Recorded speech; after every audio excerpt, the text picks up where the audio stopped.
Can you move more to your right? Okay. Okay, that's it. Stay in that position. You can go ahead now. Okay, good afternoon, everyone. Can you hear me? Yeah, they could hear you. Go ahead. I can hear you. Go ahead. This afternoon, despite the rain, we are at the Gouyave police station. And when I say we, I refer to the mother of the young man who was shot in Gouyave yesterday by a policeman named Corporal Garcia. We are at the police station giving our respective statements. I should say my clients are giving their respective eyewitness statements as to what happened on the early morning, Sunday morning here in Gouyave. The mother is soon to wrap up her statement and she will join us. Her name is Willian, Willian Charles. The father of the injured young man is also here, as are his brother, who is giving a statement, and two other eyewitnesses. As soon as they conclude their statements with the police, they will join me here. But if anyone requires a synopsis, I'll tell you what I'll do. I will go ahead and provide a synopsis as to what occurred. And then if there are any questions for the family, then I'll ask them to join me on this. At around 6:15 on Sunday morning on Longdon Road in Gouyave. That's the part of the town of Gouyave that is known as Gun Battle. At around that time, William Charles awoke to a number of officers on her front porch, not in her veranda, but in her yard coming up her stairs. And she asked them, "Can I help you?" Because they had been there a couple of weeks ago looking for one of her sons, her eldest son. And she says, "Can I help you?"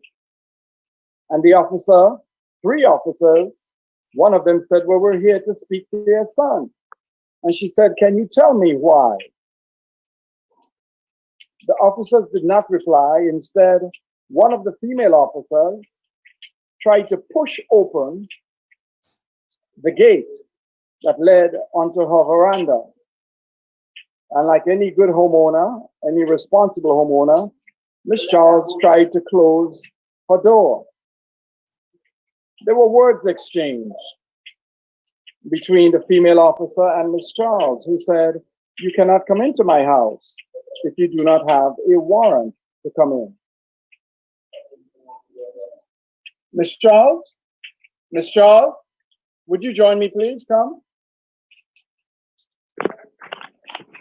The officer, the female officer, insisted on coming in. And Miss Charles said, "No, you cannot come into my house." Shortly afterwards, she was joined by her son, her eldest son, who said, you cannot come in to this house." There were words exchanged, again, just words. "You cannot come into my house." Shortly afterwards, Jamal, Miss Charles' youngest son, came outside, opened the door from the mother's house, and because he heard the commotion and he wanted to know what is going on. Well, barely had he said those words. I will stop for a minute because there's a motor vehicle passing.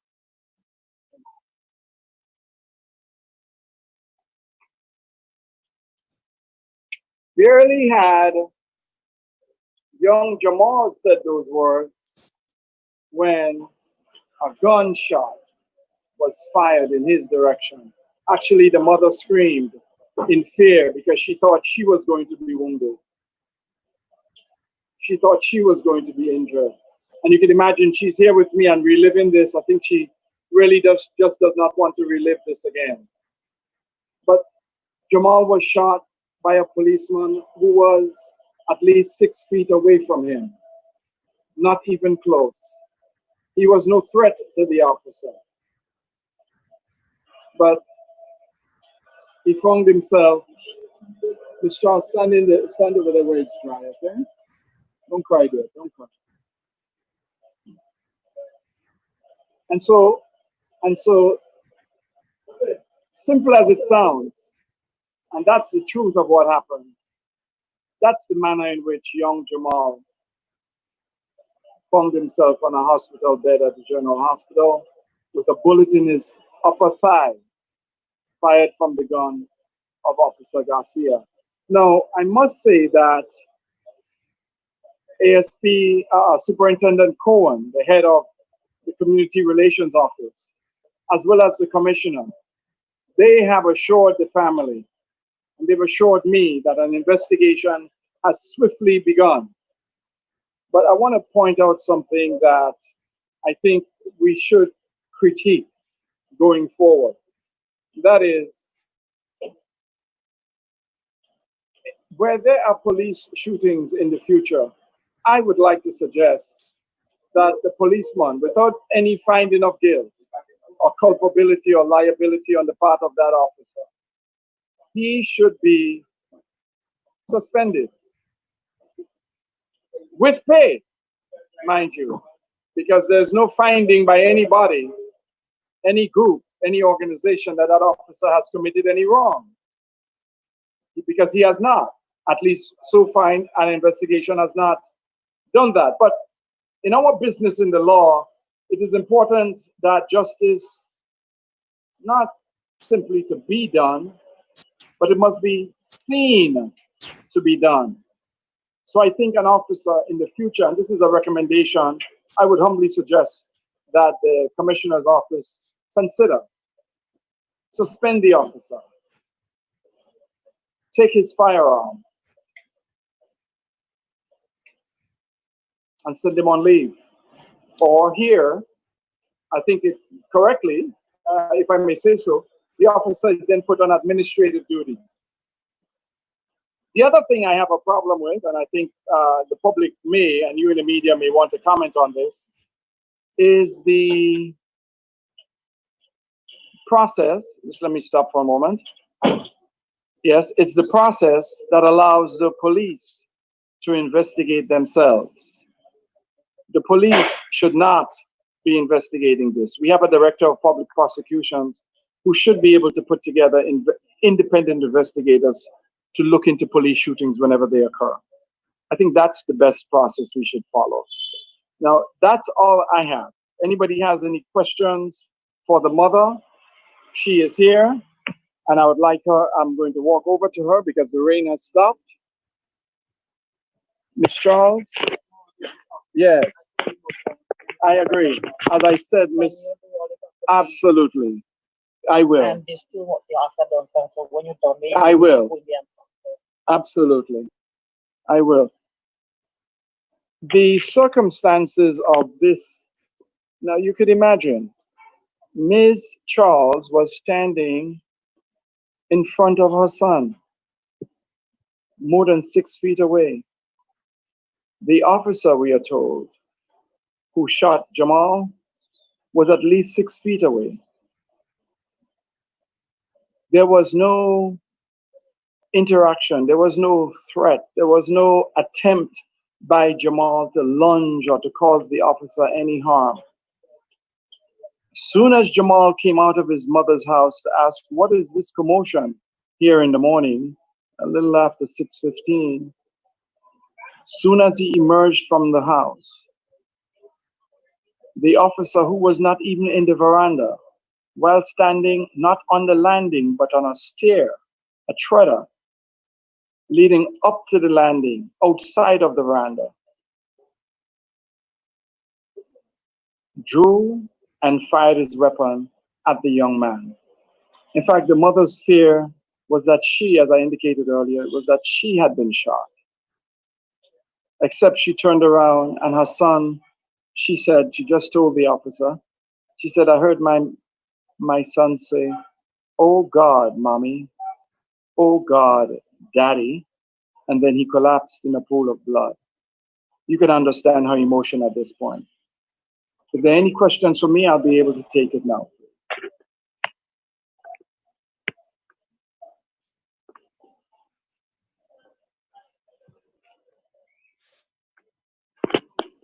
We have a question from Carib Update.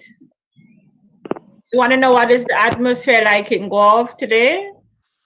Well, Your video is gone. oh wait, let me try and get it back. Okay, hold on. All right, I am a techno peasant, guys, so forgive me for 1 second. Okay, am I back? Yes, I think Yes, I am the back. video is back, and then Linda Straker has some questions after you answer that. So I will unmute Linda so she can ask you her questions. But so, Carib And so Update, what is the atmosphere like in Gouyave today? Gouyave is calm. The people of Gouyave showed their outrage when they learned the true facts of what happened, because remember, there were eyewitnesses there. After the young man was shot, the police removed themselves from the stairs.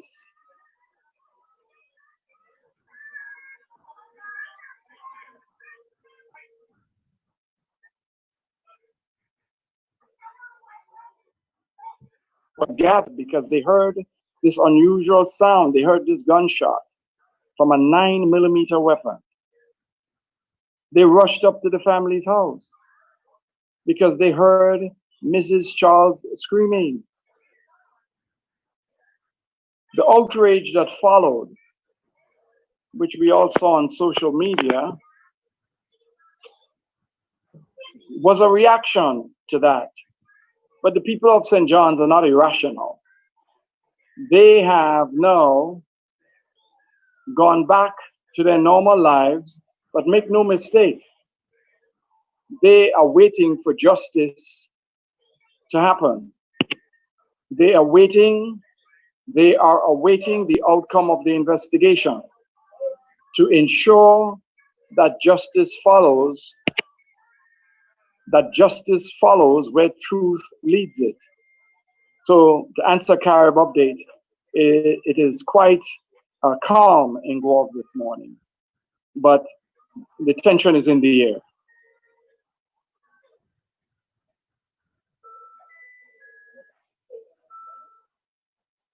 Linda, you want to go ahead, Linda? Yeah. Good afternoon, Mr. Edwin. Good afternoon, Mr. Can you are you in a position to give me the number of the officer and his full and complete name? As well, were you been able to determine whether or not there were a search warrant for the property? To the last question, there was no search warrant. To the first question, we know that it is Corporal Garcia. I do not have his number, but you can always get that from the Community Relations Office or from the Gouyave Police Station. So, as it stands right now, not even the mother is aware why they were looking for her son. No, we do not know. In fact, right now at the Gouyave Police Station, we are told, I am just informed just a moment ago that the son that the police came to see is being questioned right now by an officer of the Royal Grenada Police Force. So I'll find out at the end of this conference. Thank you.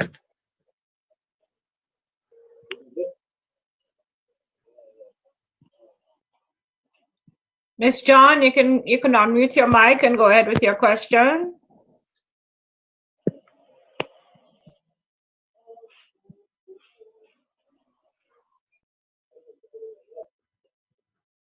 I cannot hear the question.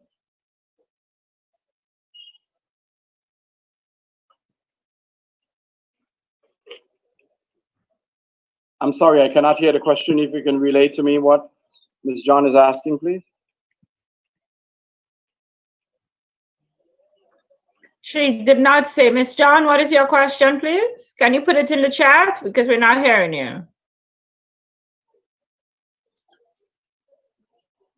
Or can we take any other question? Is there any? Any other person? Any other questions?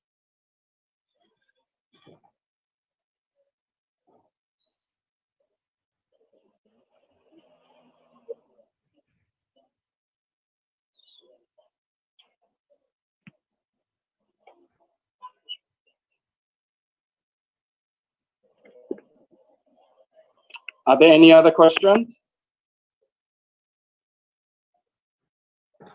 No, there does not seem to be any other question. All right.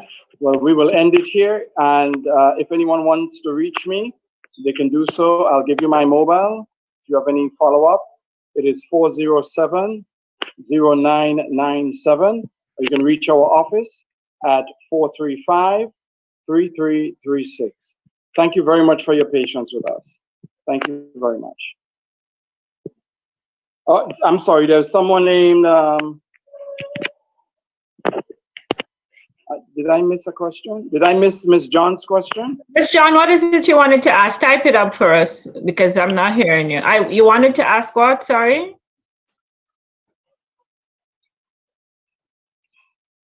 Go ahead and write your question.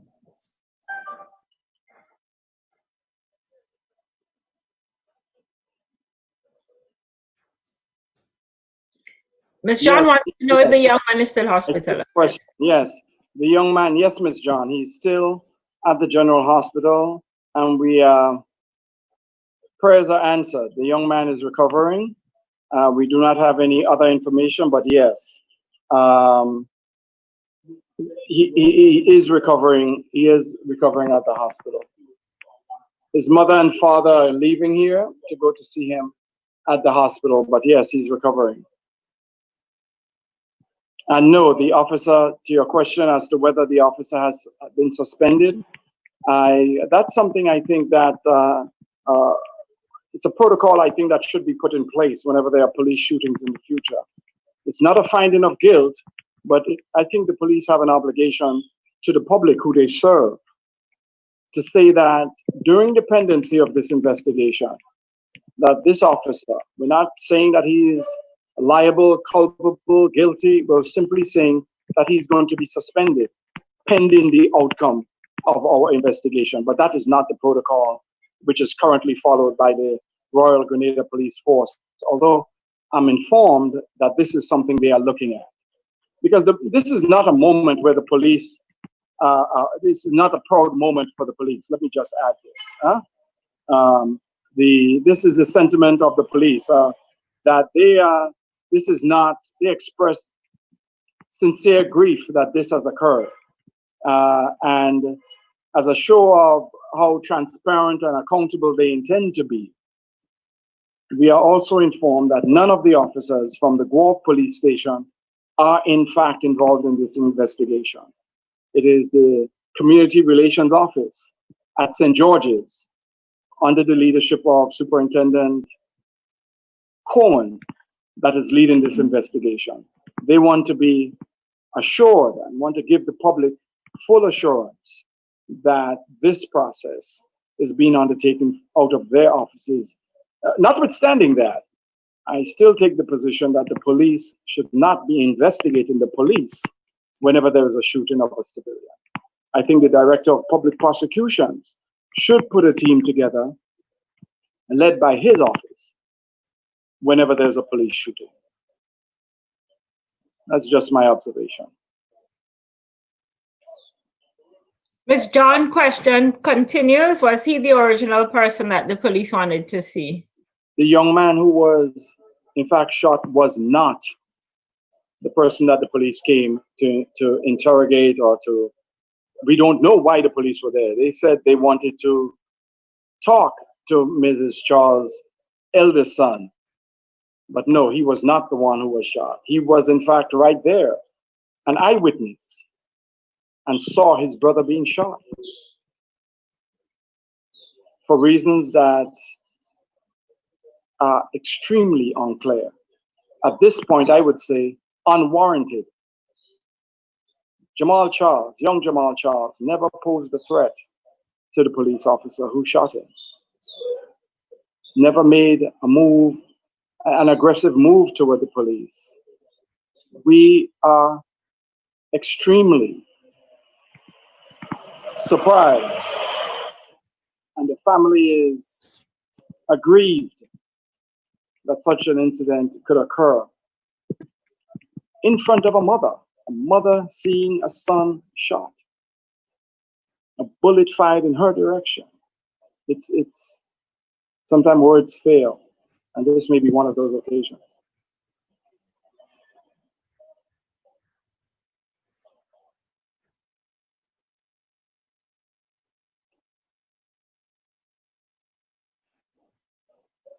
I believe that's it. So this interview has been recorded, and I will email it back out to you, Mr. Edwin, and to the persons who attended. Yes, feel free to do that. Thank you. Thank you, Dr. Jessamine. Are bound to crumble, and to the floor their spears will fall. I've been made and sealed with love, but time to battle, I'll find them all. I felt the whips and remember chains, but my sword has been forged by my father's flames. Guys, you've been watching a live press conference there by the counsel, the lawyer representing the young man that was shot, the national footballer that was shot yesterday in Gouyave. On a programming note, guys, Mr.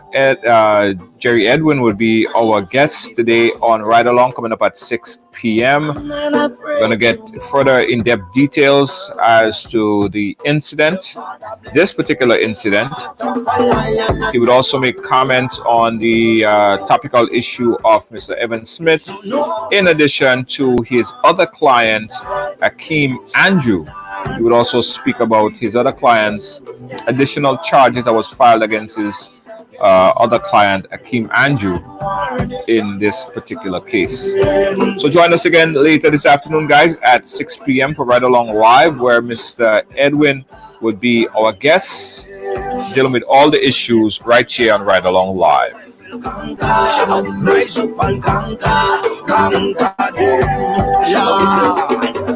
them no retreat, no surrender. I shall fight till the end of days. I was born as a Makai warrior, and the Almighty God my blade.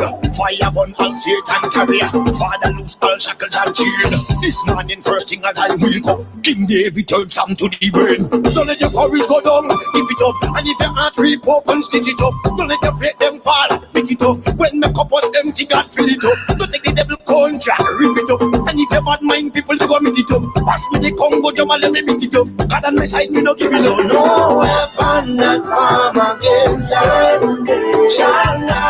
shall not prevail. And no man that rise against us, that war they shall never win. Because I will conquer, no I will conquer, yes I will conquer this. Come on, let's conquer, no I will conquer, rise up and conquer this.